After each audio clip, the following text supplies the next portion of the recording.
I'm making a chickpea chicken salad. 1 can of rinsed chickpeas, or 1 3/4 cups.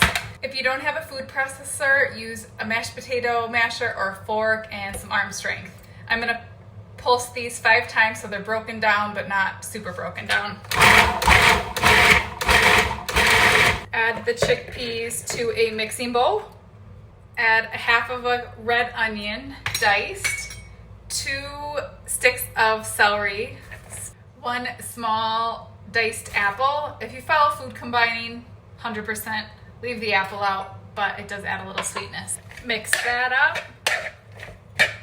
Grab a small bowl. 2 tablespoons of dill, 1/4 cup of tahini. You want your tahini runnier. So I like a fresh jar that hasn't been in the fridge yet. We're gonna do a 1/2 teaspoon of salt, 1/4 teaspoon of pepper, and 1 lemon.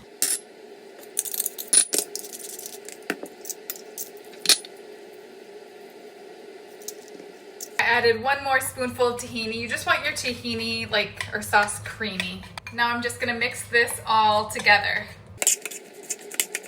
Add it to a salad, eat it with celery sticks, or how I like to eat it, I'll scoop it in romaine leaves. It's really delicious. Give it a whirl and let me know how you like it.